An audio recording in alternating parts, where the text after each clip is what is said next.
gustó mucho, Súper bien, súper bien. me gustó mucho esto de para el día de hoy van a haber muerto tantas personas, tantas van a haber nacido, estas personas preparadas, otras no preparadas. Ay, muy bien. Ujú. Ujú. Ya estamos en vivo. Todavía no sale en la página, ¿eh? Ok, amigos, pues les pido una disculpa. Caray, tuvimos un problemilla ahí técnico, un imprevisto, y pues nada, estaba terminando de presentarles a la licenciada Mónica García, que ella nos va a hablar de un aspecto muy interesante, creo yo, de la muerte, que es la muerte como una transición hacia algo más. ¿Cómo entender este proceso de transición? Mónica, bienvenida y te paso Gracias. el micrófono. Gracias, Pablo, gracias a Uninter, gracias a PROB, saludos a los compañeros. Oigan, a mí en lo personal me encantó esta falla técnica, de hecho se me hace genial en este momento porque esta es la vida. O sea, la vida uno la da por sentado y hacemos todos nuestros arreglos para seguir adelante, para que todo salga bien y no, está llena de imprevistos, está llena de sorpresas. Y la certeza que tenemos cuando nacemos es que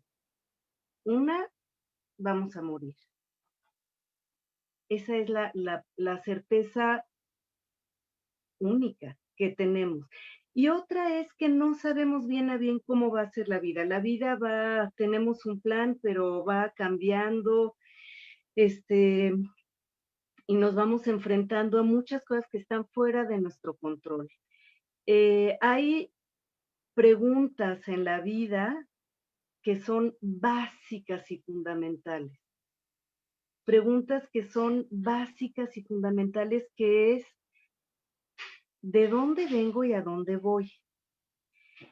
En el camino de nuestra vida, vamos nosotros haciendo una rutina y vamos creciendo y vamos caminando y nos vamos haciendo una vida, haciéndonos como muchas preguntas, planes, rutinas, y a veces lo más fundamental y lo más básico de la vida, que es, ¿qué onda con la vida misma? ¿A dónde me dirijo? ¿Hacia dónde voy? ¿Voy a morir? ¿Y qué va a pasar conmigo? ¿Qué va a pasar con mis seres amados? A veces esas preguntas, pues no nos las hacemos. Incluso es mal visto, ¿no? Cuando alguien tiene estas preguntas, tal vez le dicen, oye, qué crisis existencial.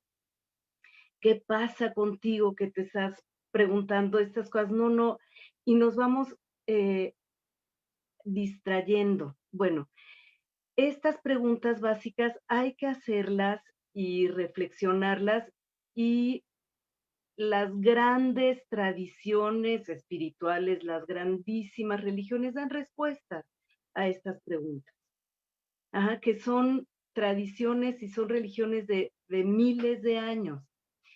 Dentro del campo de la psicología hay una última fuerza de la psicología que le llamamos psicología transpersonal, que no es un movimiento espiritual, que no es una religión, es un modelo de psicología que dice, a ver, el ser humano tiene un cuerpo, tiene emociones, tiene una psique, un pensamiento, y también tiene una dimensión espiritual. Para que un ser humano esté sano y pleno, pues tiene que tener salud, plenitud y trabajar en estos niveles: físico, emocional, psicológico y espiritual. ¿Qué quiere decir esto? Quiere decir que el ser humano en la dimensión espiritual tiene la necesidad profunda, cosa interesantísimo, tiene un sello de fábrica de una espiritualidad que llama, que le hace estar hambriento, sediento, y que le hace estar buscando respuestas espirituales.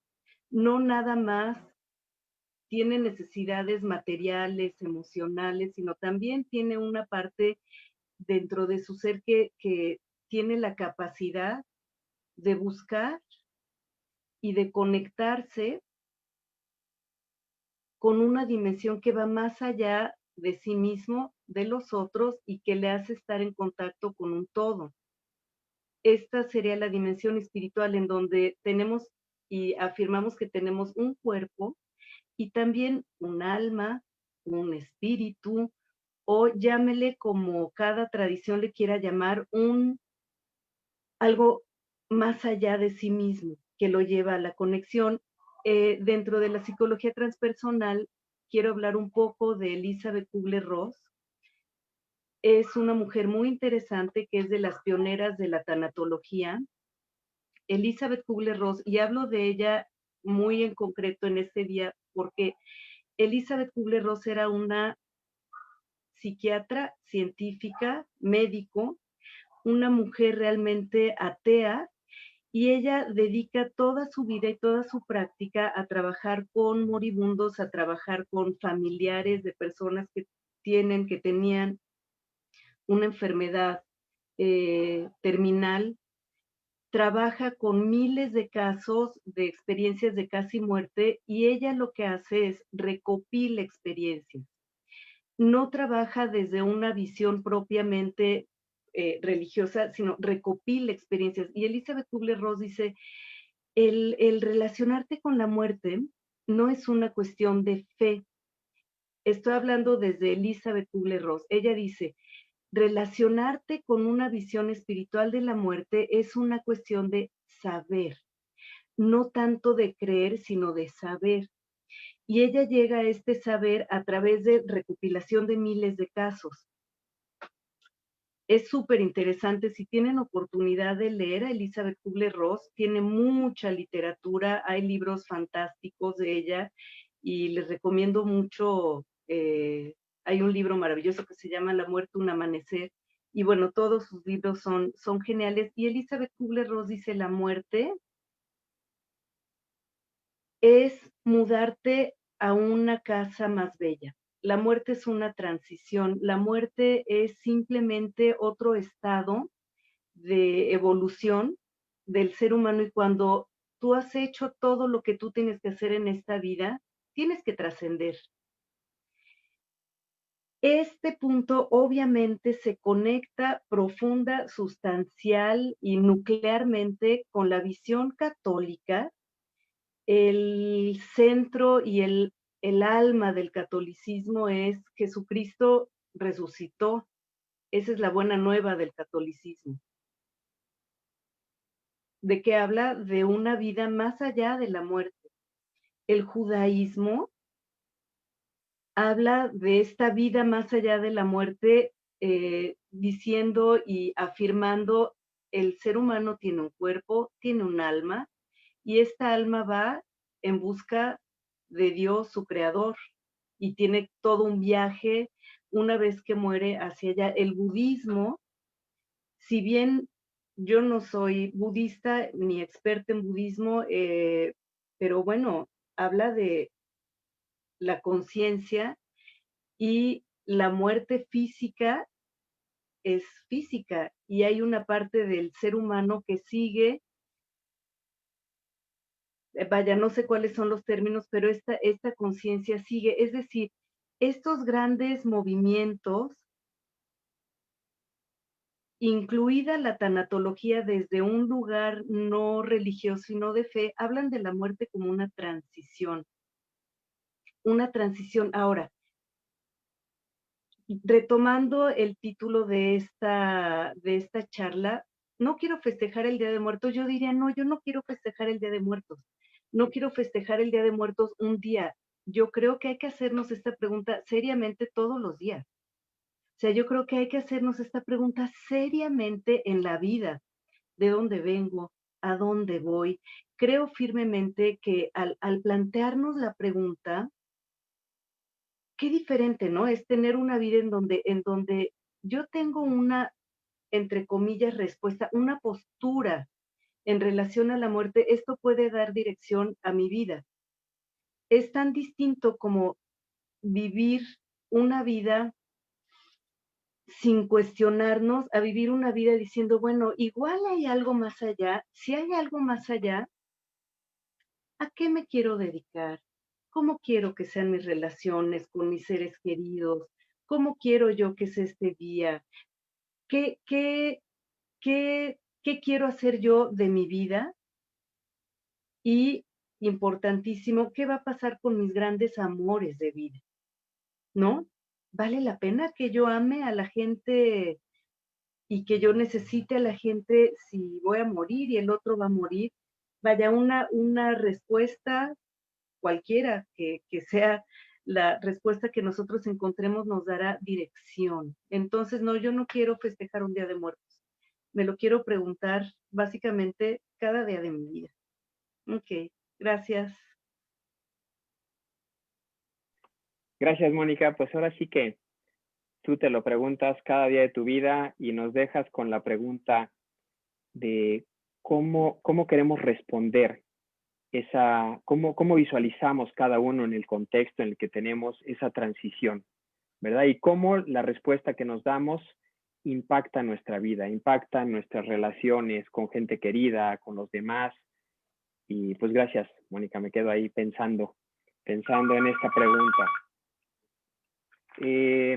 Y bueno, con gran gusto les quiero presentar a Claudia Lagunes Macías. Ella es nuestra siguiente invitada. Claudia, pues ahora sí que ya tiene un largo recorrido como psicoterapeuta familiar.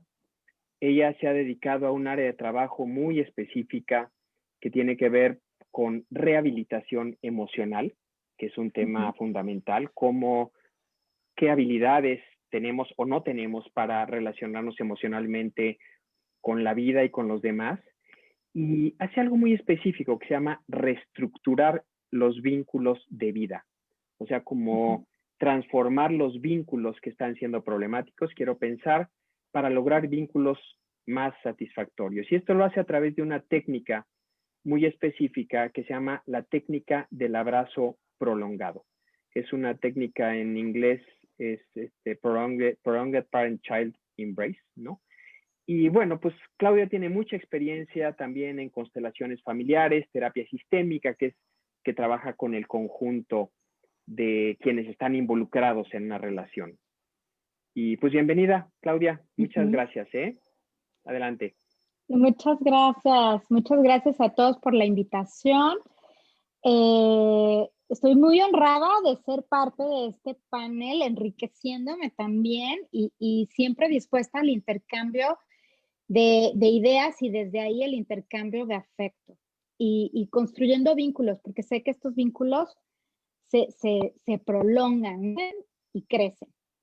Un poco les quiero yo hoy hablar de cuál es la postura sistémica con respecto a la muerte. Yo, cuando estábamos platicando de esto, yo les decía que en mi sistema no es tan tradicional. Mi sistema me refiero a mi familia de origen. No es una cuestión tradicional, pues poner altares y hacer como todos estos rituales que de repente se hacen en estas fechas. Creo que nosotros lo que hemos aprendido es como un poco a honrar la vida que estos personajes y estos familiares tuvieron con nosotros. Y de ahí un poco el entendimiento de qué es esta conciencia del todo y qué pasa con el todo. O sea, nosotros somos parte de un grupo, de esta tribu que tiene una identidad única, que tiene estos apellidos, que tiene esta manera de involucrarse y de abordarse en la vida. Y entonces, ¿qué es lo que ocurre cuando un miembro del sistema pierde la vida por alguna razón? El sistema, todo el grupo, toda la tribu, de algún modo se siente alarmada y percibe una situación donde tiene que de alguna manera equilibrar la circunstancia. Pues eso es un amor ciego, eso es una reacción como muy, muy inocente de todo mundo hemos pasado por ahí y de algún modo queremos llegar al grupo de algún modo. Esa manera de equilibrar es también sufrir un poquito, quizá más de la cuenta, en este no entender, en estas ganas de no abordar la circunstancia como lo que es. Nos cuesta mucho trabajo aceptar las situaciones. Y claro, o sea, los duelos también dependen de a qué edad está partiendo alguien de la vida. O sea, no es lo mismo abordar la muerte de alguien cuando está en sus primeros años de vida, cuando está en como la edad más productiva o cuando deja familia pequeña, cuando ya está en el ocaso de su vida, que de algún modo es como una expectativa natural por todos. Eh, y qué es lo que pasa cuando nosotros tenemos a equilibrar lo que está con el sistema? Hay una parte de nosotros que quiere honrar o preservar la vida de estas personas y nosotros asumimos roles y asumimos lugares de esta persona que ya no está y dejamos de vivir nuestra vida. Entonces, de vida-muerte con el muerto que ya no vive. Y esa es una cuestión muy grande, muchos de nosotros pasamos por ahí. Son fases del duelo que nos confunden muchísimo, pero a la vez, cuando sentimos como un honor muy especial al estar cumpliendo con este lugar que quedó aparentemente vacante, y digo aparentemente vacante porque todo el mundo tiene el derecho a pertenecer y a seguir manteniendo su lugar de tu familiar cuando ya no esté. Tiene derecho a que se hable de lo que sí hizo y tiene derecho a que se reconozca lo que sí logró aportar y no se quede con la sensación de deuda que le faltó hacer tal o cual cosa, porque evidentemente su vida fue lo que fue y logró hacer lo que pudo hacer simplemente. Entonces, un poco aquí la reflexión es a entender que las primeras etapas del evento de la muerte de alguien es inmediatamente ir y compensar este espacio que queda de algún modo, pensamos, desocupado, pero no es así. De repente yo he trabajado con gente que da mucha atención porque su motivo de consulta es siento que me cuesta muchísimo trabajo la vida, me cuesta trabajo respirar, no logro que me vean a mí por mí, no logro sentirme valioso, importante. Y cuando estamos haciendo como todo su scouting familiar, de repente resulta que se llama o tiene el hermanito que nació y murió. Y de algún modo, entonces ahora tiene sentido el que se sienta no visto, no reconocido, porque de algún modo fue como el repuesto de alguien. Entonces, claro, o sea, eso genera y detona en las personas cosas que hacen que sus vidas. Yo creo y yo invito a todo mundo a darle el lugar a la vida, a darle el lugar, por doloroso que esto hubiera sido, la partida de alguien necesita ser reconocida, necesita tener un lugar, necesitamos poder sentirnos con permiso de honrar esta vida todos los días, y tener que suplir a nadie, dejando de vivir nuestra vida para entonces vivir la muerte de alguien. Esa esa sería como un poco mi postura. El amor ciego no le sirve al sistema, no repone la persona que se fue. Sin embargo, el sentirnos un poquitito egoístas, estar que en nosotros todavía continúa la posibilidad de seguir viviendo y disfrutando, y que le podemos compartir a estas personas en nuestros recuerdos, en nuestros pensamientos, dedicarles parte de nuestros éxitos, pero asumir la responsabilidad de seguir viviendo. Creo que esa es la manera más amorosa de honrar a los que no están, pero eso es todos los días, no solo un 2 de noviembre, todos los días. Gracias, Claudia. Ahora sí que me quedo pensando. Por un lado, bueno, me encantó lo de la metáfora de la tribu, ¿no? De ver las relaciones como una tribu y de poder explorar juntos qué pasa con ese hueco cuando alguien se va, ¿no? Por un lado es honrarlo, es darle su lugar, pero despedirlo, ¿no? Pero sí estar atentos a que algunas de esas funciones que tenía se las puede alguien echar en la espalda y detener su proceso de crecimiento, ¿no? Entonces, no solo es revisar cómo me llevaba yo con la persona que murió, sino cómo cambian las relaciones entre todos.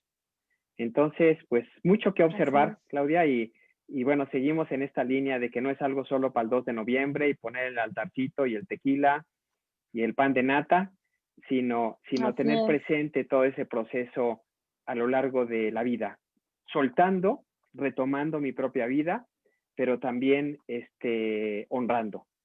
Te agradezco mucho, Claudia.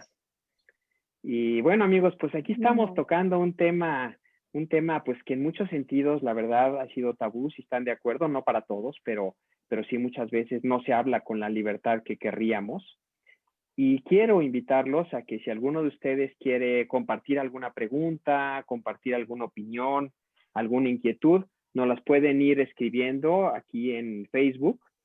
Y ahorita vamos a tener unos minutitos en un rato más para poder conversar y hacer un diálogo entre los que estamos aquí presentes. Y bueno, nuestra tercera invitada es María Teresa Silva Angulo, que la conocemos, yo lo conocí hace poco, aunque había oído hablar de ella.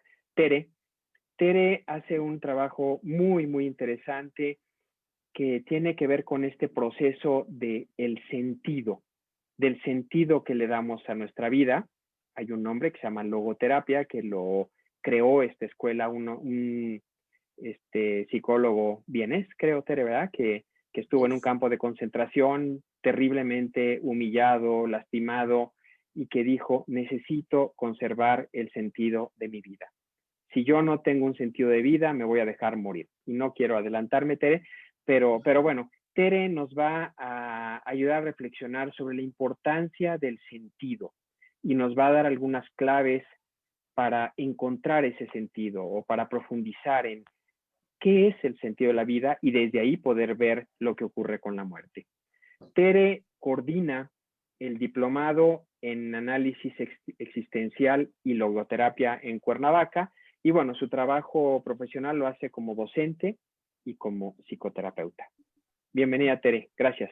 Muchas gracias, Pablo. Muchas gracias por esta invitación, por este tejido que estamos formando juntos alrededor de este tema que es, pues sí, ¿no? Como bien decían por ahí, es lo único cierto que tenemos, ¿no? Que vamos a morir.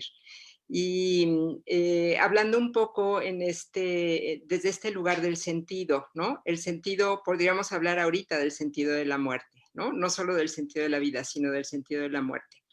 Me gustaría iniciar como recordando el nombre de un libro que Irving Yalom, un psicoterapeuta existencial, nombra Mirar al Sol.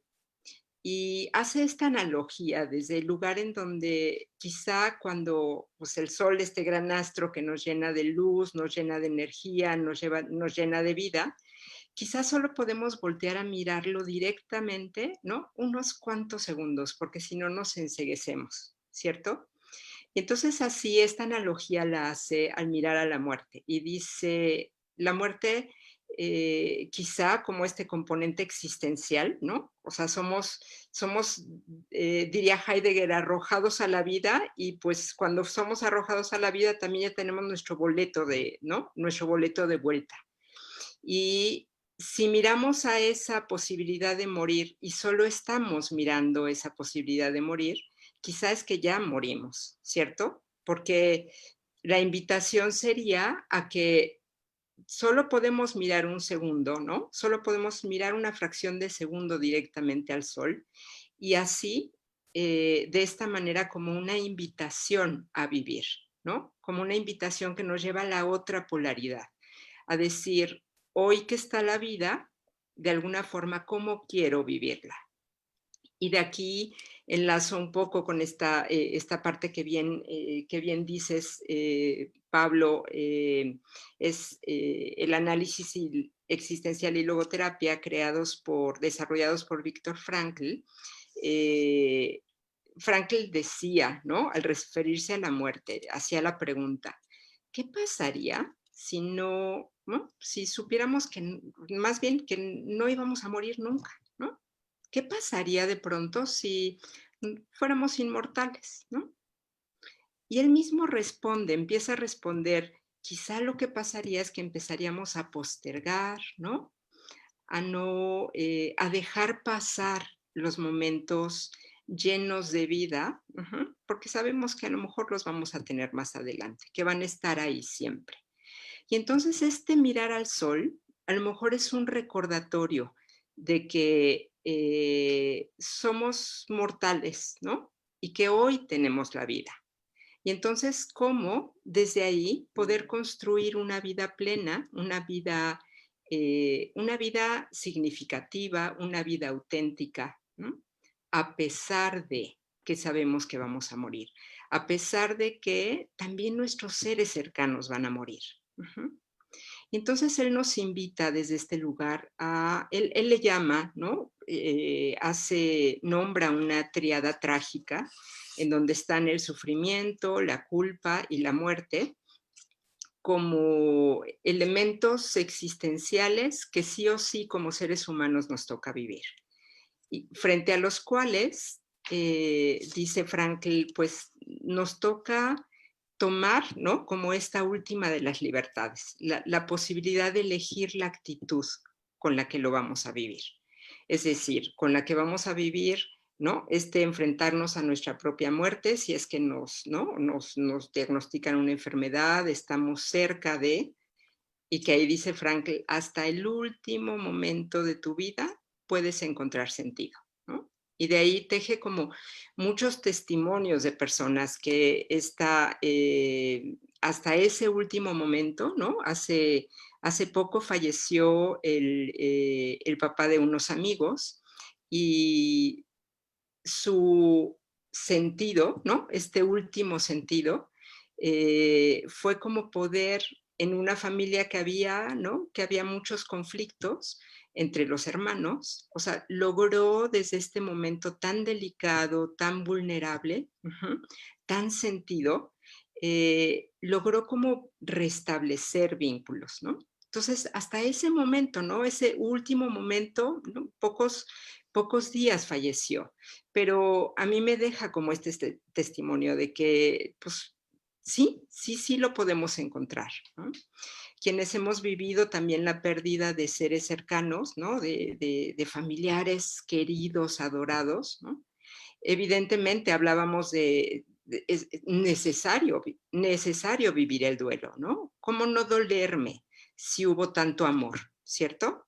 ¿Cómo no dolerme si ahí estuvo manifestado un vínculo lleno de amor y de aprendizajes?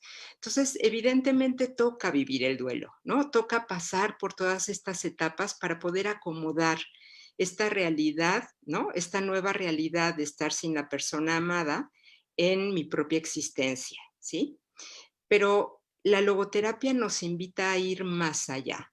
No solo es sanarme, no solo es sanar mi duelo, no sé si podemos sanar un duelo, ¿no? O sea, a lo mejor ese dolor queda alojadito ahí en un lugar en mi corazón, porque siempre estará, ¿no? Pero la invitación es justamente a ir más allá, a poder extraer sentido de esto tan doloroso que me ha pasado, a poder encontrar un para qué de esto, una explicación personal desde mi propia unicidad, desde esta persona que soy, ¿sí? Es decir, ¿qué hago con esto que aprendí? ¿Qué hago con esto que aprendí en mi vínculo con esta persona? ¿Qué hago con esto que aprendí al sentirme totalmente vulnerable, al sentir el dolor en profundidad, ¿no? ¿Cómo lo pongo al servicio? Cuando hablaba Mónica de trascender, ¿no? Trascender en este sentido sería como esto que no elegí en la vida, que no hubiese deseado, ¿cómo lo transformo en algo para bien? ¿Sí?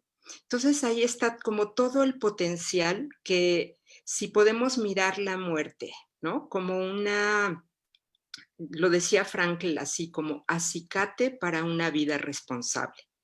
Es decir, si sé que voy a morir, si de pronto hoy tenemos, ¿no? Hoy tenemos terribles noticias afuera que cada vez se van acercando, ¿no? Se van acercando en este sentido.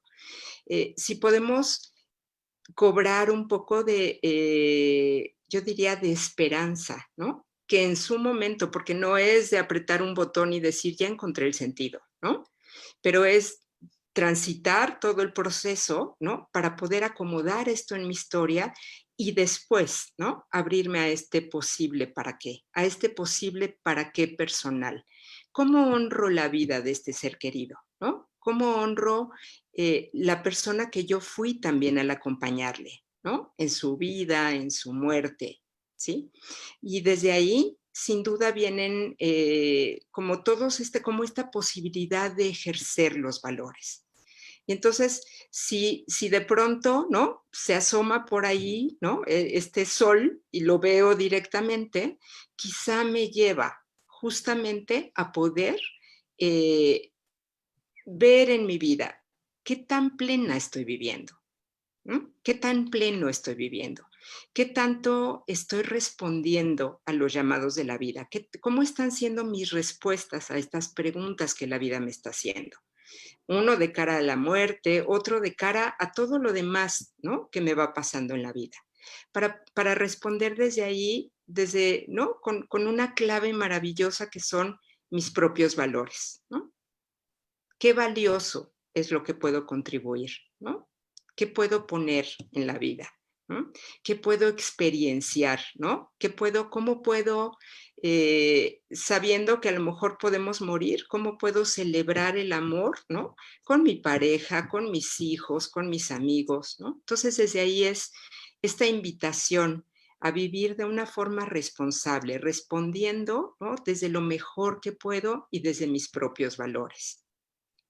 Eso sería como un poco la mirada, ¿no? Muy rápida, ¿cierto? Pero muy rápida desde este lugar de la logoterapia. Gracias, Tere. Gracias. Pues ahora sí que nos dejas con una visión esperanzadora, ¿no? Quiero pensar que encontrar el sentido es un cambio de perspectiva al encontrar ese para qué, que además, pues de alguna manera ayuda a otros y que nunca es tarde para poder darle un significado diferente a eso que como hecho no va a cambiar. Digo, la muerte muchas veces es muy dolorosa, pero como bien decías al principio, hay que encontrar el sentido no solo a la vida, sino también a la muerte. Y el hecho de tener un tiempo determinado le da sentido a la vida, la enriquece de alguna forma. No solo, o sea, el escenario ideal no sería vivir para siempre, eso probablemente no nos haría más felices. Muchas gracias, Tere. Y bueno, pues ya aquí nuestros amigos participantes están compartiendo varias preguntas que me parecen pues muy de reflexionar juntos. Entonces, pues las voy a ir leyendo una por una y pues demos unas respuestas breves. Digo, se puede enriquecer, son varias las preguntas y pues vamos avanzando, ¿sí? Alguien por ahí pregunta, ¿ustedes creen en la vida después de la muerte? ¿Quién quisiera contestar? Mónica, si abres tu micro, porfa. Bueno. Absolutamente sí. Personalmente, y eso es desde mi visión de la vida, desde mi creencia, absolutamente sí. No puedo yo imaginar que el amor que le tengo a mis seres queridos, que el amor que me tienen, que los vínculos pueden simplemente disolverse en el momento de la muerte y quedar en la nada. Entonces es una respuesta totalmente personal, no tengo la menor duda. Y trabajando como tanatóloga, no, digamos, como no le doy a los otros una visión personal, sin embargo, no podría yo trabajar, no tendría ningún sentido. ser tanatóloga si no tuviera yo una creencia en que muere el cuerpo, pero el ser es mucho más que el cuerpo. Wow, gracias, gracias. Moni, ¿alguien más quisiera agregar algo o Sí, vamos yo, con... Tere, yo adelante. estoy en duda existencial. No lo sé, ¿no? O sea, quisiera, ¿no? Quisiera desde lo más profundo sentir la certeza de que podré volver a ver a mi hijo en algún momento, ¿no? Pero esa pregunta a ratos me irrumpe un poco, pero lo que quiero, o sea, lo que sí sé, o sea, porque me parece que es un misterio, ¿no? Es un misterio y no puedo afirmarlo ni puedo negarlo. Lo desearía, ¿cierto?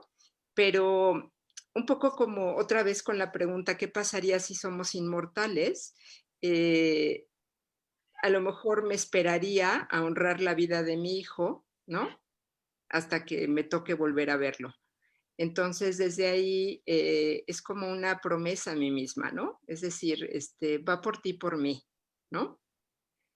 Esta vida o esto que hago va por ti y por mí, ¿no? Entonces, lo mantengo ahí y no sé, no sabría contestar, ¿no? Sigue siendo una duda existencial.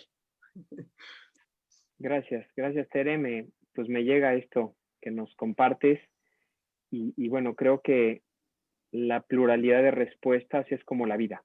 O sea, no hay una visión correcta y una incorrecta. Finalmente, todo esto que hemos estado conversando, pues tiene diferentes respuestas y cada quien ha construido o irá construyendo la suya. ¿Querías agregar algo, Claudia? Sí, yo tengo también una postura al respecto. Yo creo que sí hay algo después de nuestro ciclo de vida. Sí creo que todo lo que sembramos en cada una de las personas y los vínculos con los que conectamos, los legados de vida, continúan. Y también creo, por ahí una pregunta sobre cómo explicarle a los niños, si quieren, pero en ese sentido creo que somos la multiplicación de muchas cosas y somos la naturaleza. No me quiero meter como a lo espiritual de lleno, porque es intangible, pero sí creo que como parte de la naturaleza cumplimos un ciclo y nos devolvemos a la naturaleza en nutrir esta parte que en un tiempo después va a seguir dando vida. Entonces, también eso es una manera de seguir después de ese ciclo y entenderlo como tal. Gracias, Claudia. Gracias. Pues ahora sí que hilando las preguntas, ya comentabas algo, Claudia. Aquí alguien pregunta, ¿cómo se le debe explicar a un niño de 7 años sobre la muerte? Digo, quiero pensar, pues probablemente la muerte de un ser querido, tal vez de su propio papá o mamá, o ¿qué quisieran decir al respecto de cómo ayudarle a un niño a entender pues esta pérdida tan dolorosa?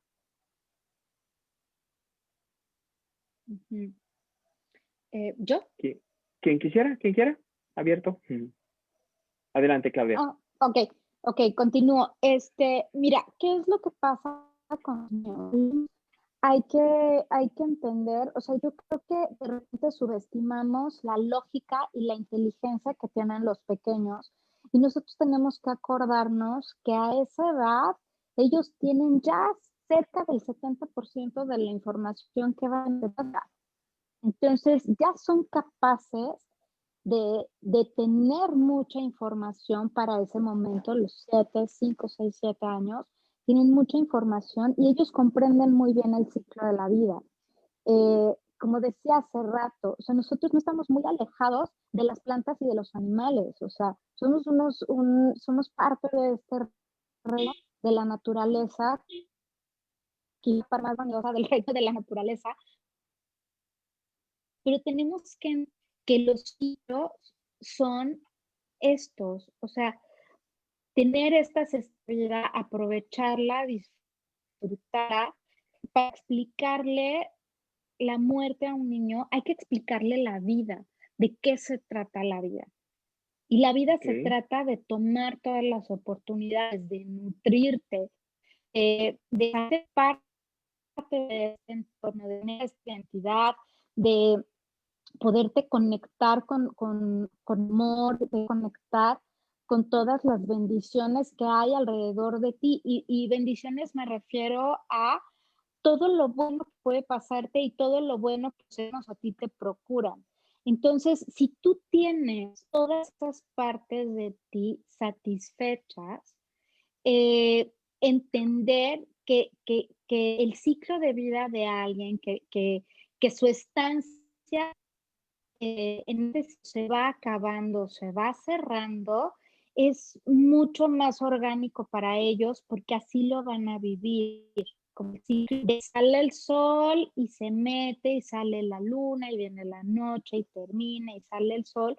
Creo que encontramos muy sencillas para entender y enfocarnos más en honrar todo lo que sí te dejó esa persona, pero finalmente ya está volviendo al todo, ¿no? Ok. A la Gracias, naturaleza Claudia. como tal.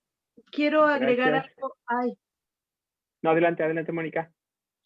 algo muy breve en relación a los niños, muy, muy breve, tener cuidado de darles explicaciones como está en el cielo, Dios se lo llevó, se volvió un ángel, porque los niños tienen en ese momento esta inteligencia literal, o sea, esto lo toman literal. Entonces, estas ideas nosotros las interpretamos o las manejamos de una manera, pero a un niño esto le puede decir, híjole, igual y Dios va a venir y entonces Dios es mal. O sea, como no transmitir ideas que ellos pueden entender y, y conceptualizar de una manera literal y hablarles con la verdad, no mentir. Y otro punto es que cuando nosotros tenemos un asunto de un duelo no resuelto, cuando tenemos un asunto de una enorme carga en relación a la muerte, es difícil hablar con un niño también sobre la muerte. Entonces es importante revisar también nuestros duelos, nuestra relación con la muerte, para poder hablar al niño, como bien dice Claudia, de la manera más orgánica y natural de la muerte. Gracias. Gracias. ¿Tú querías agregar algo, Tere? Sí, solo sumando un poquito a lo que han dicho, considero que también lo más natural posible, y la pregunta me lleva justo a cómo es nuestra relación con la muerte, ¿no? O sea, cómo la vemos o no la vemos, ¿no? Que si fuese una relación más natural, quizá podríamos hablar más naturalmente de ella. Y sumando a lo que nos comparten, yo creo que hay esta posibilidad de que generemos como este grupo de contención en familia, permitiendo la expresión emocional, ¿no? El llanto de pronto juntos, todo esto que, ¿no? Conlleva este proceso de duelo, me parece que vivido en familia, ¿no? Cada uno en la forma como vive su propio duelo. Pero reitero un poco, es como ojalá pudiéramos ser lo más naturales y orgánicos, como dice Claudia, ¿no? Decir, murió, ¿no? No con estas fantasías, como nos dice Mónica, ¿no? Que pueden dañar, ¿no? Sino, pues es una realidad, sí.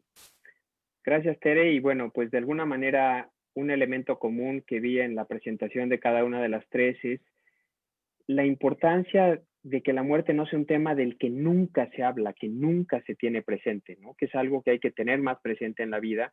Y quiero pensar que eso pues también le da más elementos a un niño, a que si es la primera vez en la vida, que bueno, que puede darse el caso, pues, pero que el tema no sea tanto un tema tabú. Y eso nos lleva a dos preguntas que quisiera juntar aquí. Alguien dice, ¿qué hago si para mí es muy difícil pensar en la muerte? Y por ahí otra persona nos dice, ¿por qué nos causa tanto temor la muerte?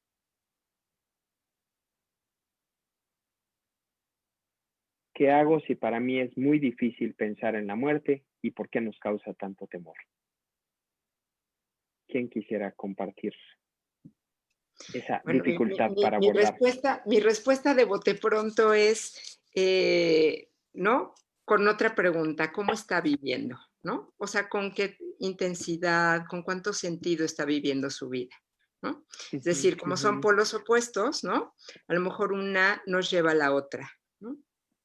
Y solo, justo este libro de Irving Yalom, Mirar al Sol, me parece una maravillosa, pues una maravillosa aventura para empezar a adentrar, ¿no? En qué pasa, ¿no? ¿Qué pasa con mi concepto de la muerte? ¿Qué hay detrás quizá del temor a la muerte? Que Irving Yalom es bueno, a mí me encanta cómo escribe porque es muy ligero, muy cercano en su forma de escritura, y habla también en su libro de casos, ¿no? Entonces, casos que ha trabajado justamente con este temor a la muerte. Entonces, a lo mejor puede resultar ¿no? Una pequeña ventana para explorar. Y bueno, quiero pensar, Tere, siguiendo lo que nos compartes, que hacer cada vez más espacios como este, bueno, es un espacio muy puntual, ¿no? Pero supongo hay muchos otros para poder conversar. Eso va a ser más fácil que enfrentar la muerte si nos vamos ayudando a dialogar sobre ella. No solo en el momento que ocurre, sino tenerla presente de diferentes formas, ¿no? Y bueno, por acá tenemos otra pregunta. No sé si alguien... Vamos a la que sigue, ¿está bien? ¿Cuáles son los mejores consejos para alguien que no puede dejar de postergar las cosas? Y supongo que lo pregunta en el contexto de que a veces la posibilidad de la muerte te ayuda a no postergar. Pero pues hay veces que postergamos a menos que no tenemos una llamada fuerte ahí enfrente. Entonces, ¿cómo no postergar sin necesidad de que llegue el campanazo de la tercera llamada y saber que ya todo es demasiado delicado?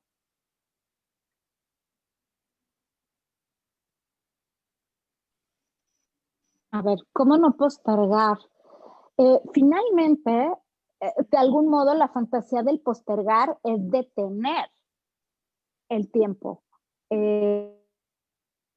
Y es también una como cortina de control hacia lo que yo puedo establecer como mi verdad, y todo lo demás que me causa incertidumbre es mi fantasía catástrofica eso. Y esa es parte del asunto de estar postergando, porque es atreverte a dejar algo, una forma de ti como tú la conocías. Puedes postergar muchísimas cosas. Puedes postergar tu titulación, tu matrimonio, tu maternidad, tu paternidad, tu hacerte responsable, tu trabajar, ¿no? O sea, hoy por hoy, todos esos son duelos. O sea, la parte de la infancia tiene que morir, o sea, adolescente tiene que morir para darle lugar a la parte adulta. Tu parte adulta tiene que madurar y tiene que asumir responsabilidades por otras personas. Entonces, finalmente, cosas, tienes la ilusión de que las estás postergando, pero lo único, o sea, a la única sí tienes que llegar sí o sí es a tu nacimiento y a tu muerte. Son las dos únicas citas a las que no puedes faltar. Entonces, siempre es muchísimo más amoroso. Quizá un consejo para no postergar las cosas, y postergar las cosas como en este tema sería tu testamento. Deja muy bien escrito qué se haga con tus órganos, qué quieres que se haga con tus cosas. Habla de esta época del COVID nos ha dado chance a muchas personas que quizá en lo cotidiano no convivimos con muchas más personas. Decir, oye, pues de vez en cuando échame una llamadita a ver si sigo por aquí. Hablar en lo cotidiano, en el café con amigos, con la familia.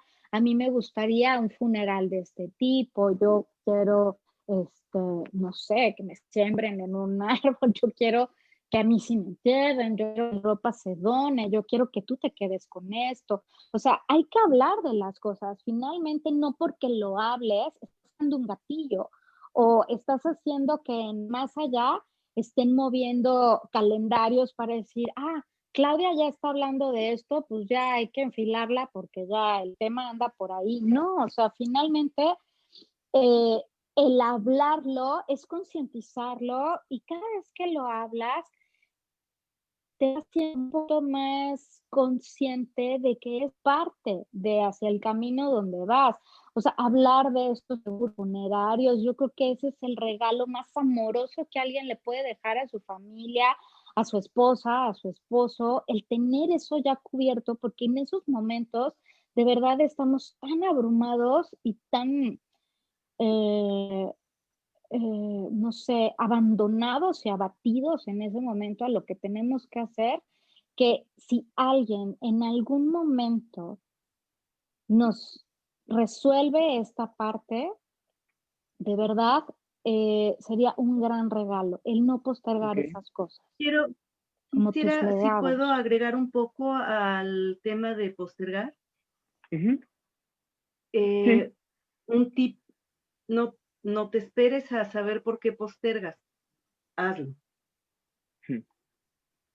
hazlo, no te esperes a saber por qué, como aunque no sepas, hazlo. Y quisiera retomar algo que está diciendo Claudia también.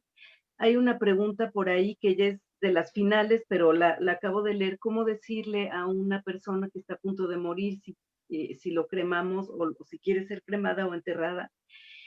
Creo que directamente, cuando habla Claudia de cómo no postergar, también como en estos últimos momentos, cuando alguien está a punto de morir, se está acercando a su verdad de una manera muy intensa y dentro las personas cuando están en estos últimos momentos saben, saben. Y lo mejor es preguntar con amor, con gran respeto, con mucha calidez y directamente, ¿qué quisieras? ¿Qué Claro. quisieras tú? ¿Cómo quieres? También preguntarle a la persona cómo quieres que te acompañe, qué te da miedo, cómo te sientes. Claro, siempre se puede dejar una puerta abierta. Ya sabemos que estás a punto de morir, no, pero a ver, ¿qué te está pasando? ¿Cómo te estás sintiendo? ¿Qué quisieras si esto llegara a pasar? Preguntarlo así, así, ¿tú qué quisieras? ¿Cómo quisieras? ¿Cómo quieres que sea este ritual incluso, no? Ok. Gracias, Mónica. Y bueno, algo que veo que va saliendo es como esto de hacer las paces con la incomodidad. Creo que Ujú. vivimos en una sociedad muy orientada a buscar el placer y a evitar lo incómodo. Y creo que en este sentido a veces nos toca pues irnos acercando a lo incómodo de una manera amorosa y propositiva, ¿no? Yo recuerdo muy brevemente, les comparto, mi mamá tiene 85 años, yo tenía curiosidad de saber qué pensaba ella sobre la muerte, ¿no? Y fue hasta que hicimos estas reuniones del Dev Café que me atreví a preguntarle porque yo no quería incomodarla. Oye, ma, fíjate que vamos a hacer estas reuniones, ¿qué piensas? Ah, padrísimo, pues hagamos una. Yo me quedé así como nunca le había preguntado ni le había escuchado hablar de la muerte. Y a sus 85, pues sé que es un tema un poco sensible, ¿no? 87 van a ser ahora. Entonces, pues ahí estamos. Y seguimos con los temas, pues retadores, desafiantes. Por acá pregunta alguien, dice, ¿cuál es su opinión del suicidio? Es un tema que nunca se habla. Es incómodo sacarlo a la mesa y generalmente no se respeta la decisión de la persona que lo cometió porque deja un hueco muy hondo y como dice Claudia, no se respeta ese lugar o decisión en el sistema familiar. ¿Qué podrían comentar de esto?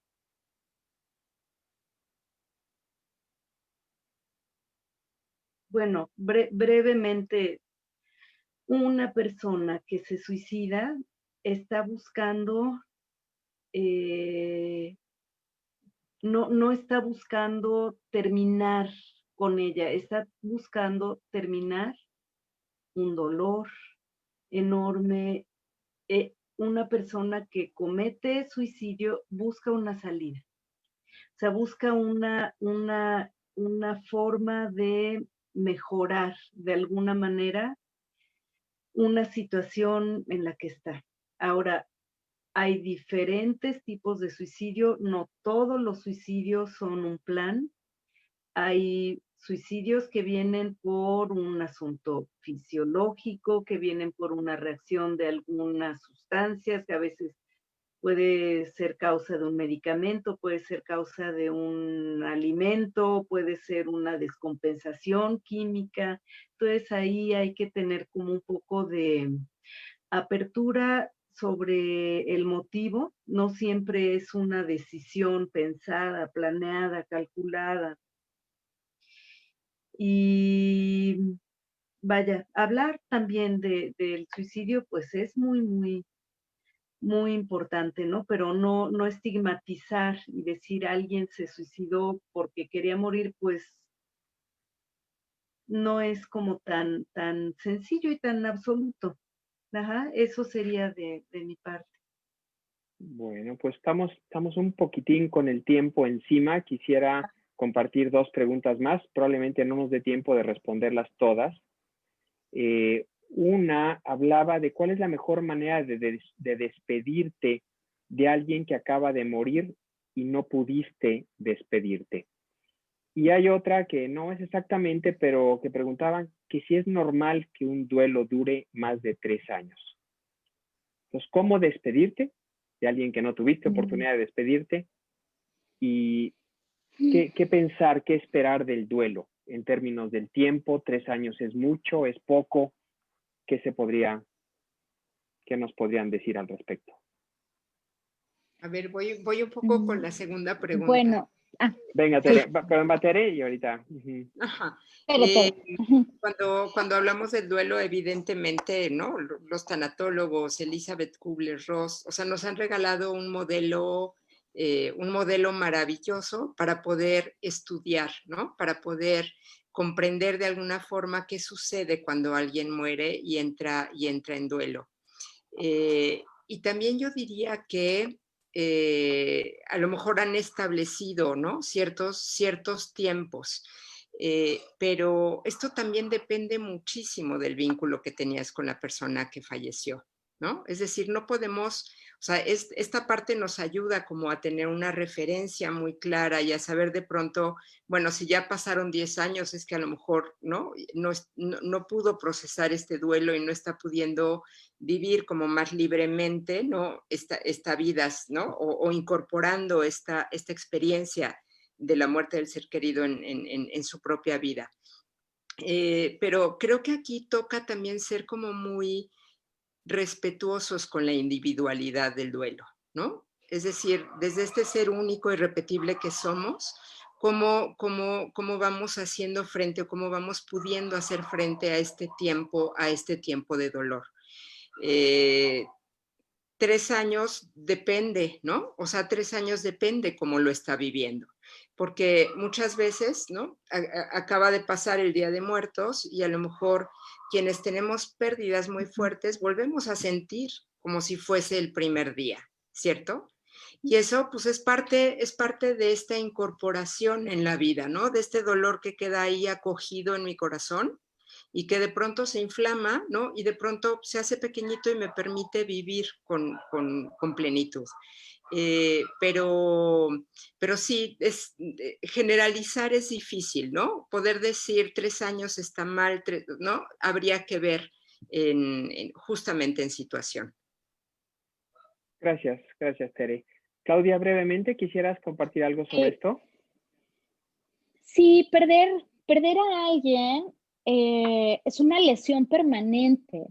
Es como esto que explicaba Tere, o sea, de vez en cuando hay cosas que te van a detonar el recuerdo, que te van a detonar la situación, pero sobre todo es que algo que tenemos que entender es que se trata de ti, se trata ya no te acompaña, de lo que ya no está cerca de ti. No, no se trata de la otra persona ya no está, ya no, o sea, hace rato que llegó la pregunta, ¿cómo te despides de un ser querido que ya no está?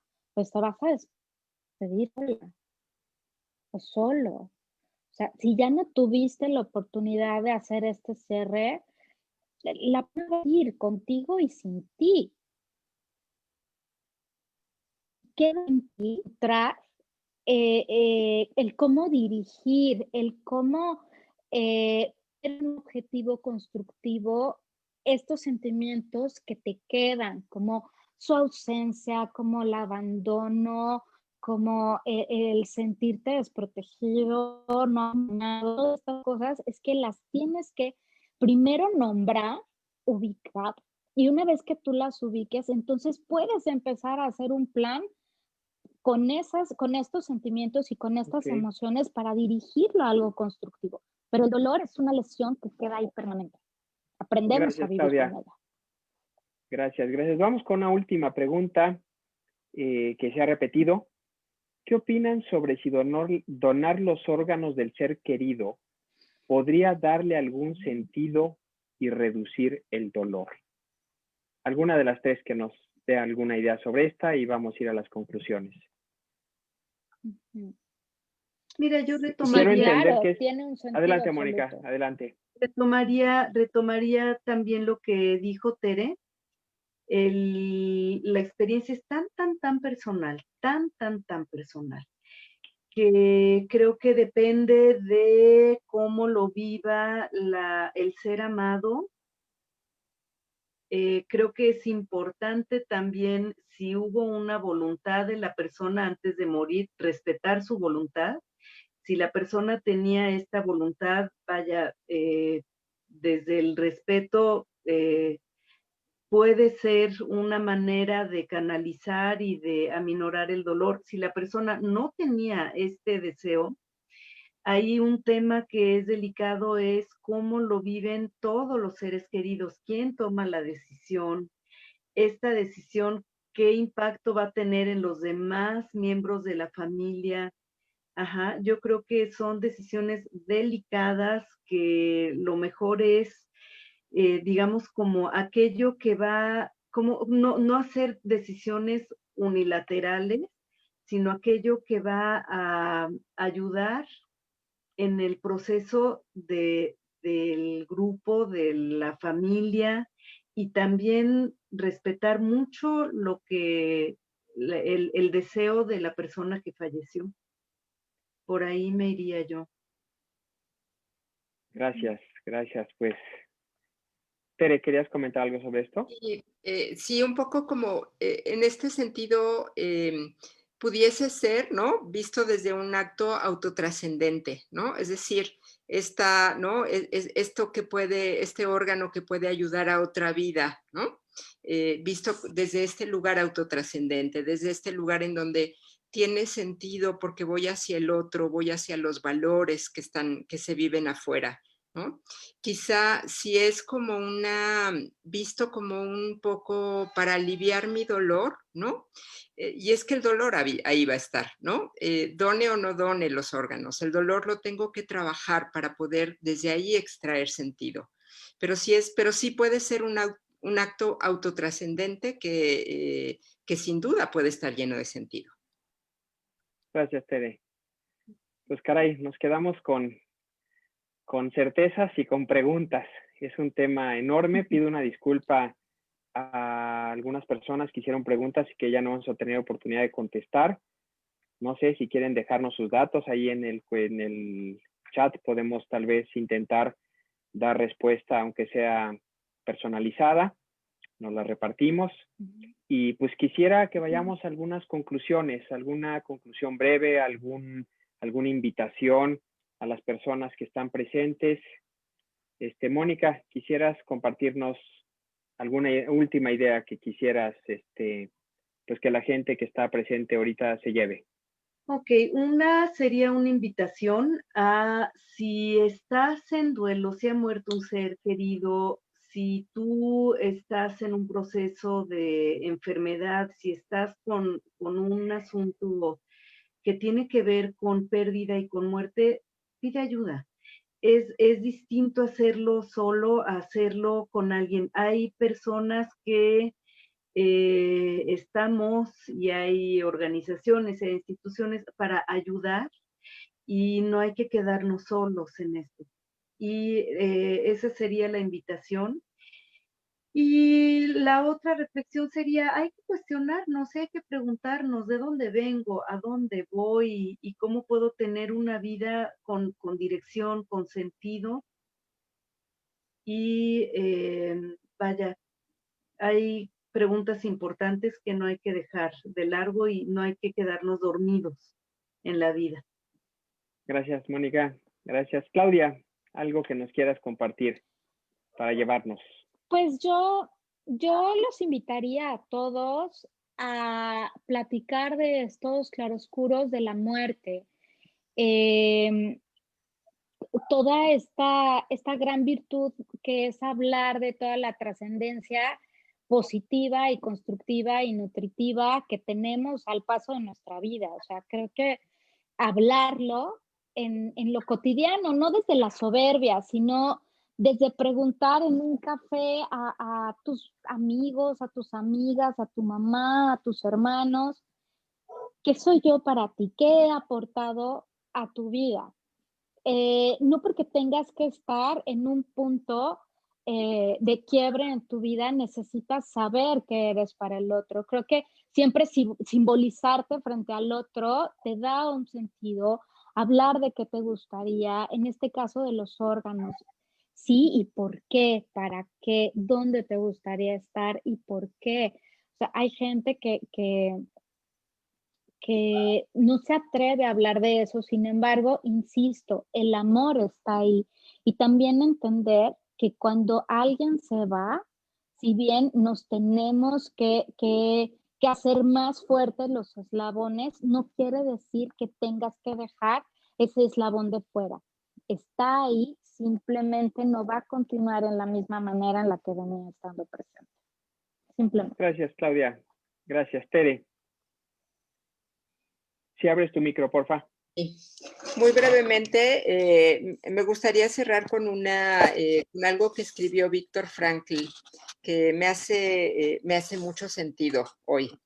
Dice, no es la duración de una vida humana en el tiempo lo que determina la plenitud de su sentido.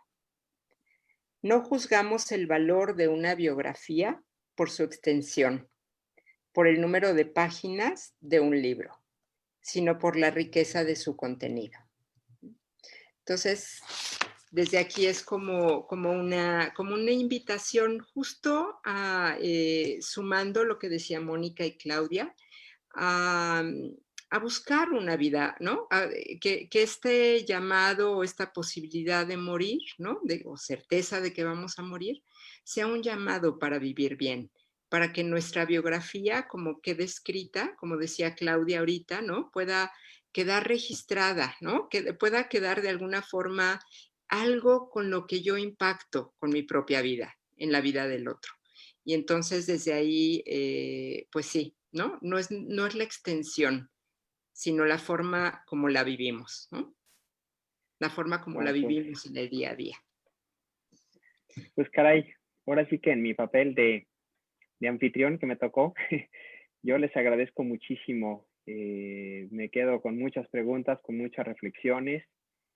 Creo que si somos consecuentes, y estoy seguro que va a haber un interés de la Universidad Internacional y de APROP de seguir abriendo espacios sobre este tema. No esperar hasta el próximo 2 de noviembre, sino reflexionarlo en cualquier día del año, ¿no? Y quisiera, pues ahora sí que agradecer de manera súper especial a quien ha sido motor de esta y muchísimas otras iniciativas, una persona profundamente admirable para mí, que es Angélica Pastora, la doctora Pastora le dicen, o más conocida como Pastora. Angélica, de veras que es pues no sé, me quedo muy feliz de todas estas iniciativas que impulsas, que se te ocurren, las llevas hacia adelante. Y pues gracias por haber creado este espacio.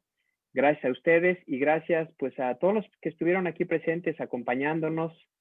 Espero que haya sido de utilidad pues estas reflexiones y bueno, algunos nos quedamos con muchas preguntas, pero creo que así es esto, ¿verdad? No, tendremos que ir construyendo sobre esas interrogantes. Y pues con esto concluimos. Espero que tengan un excelente martes, lo que sigue, y nos veremos pronto.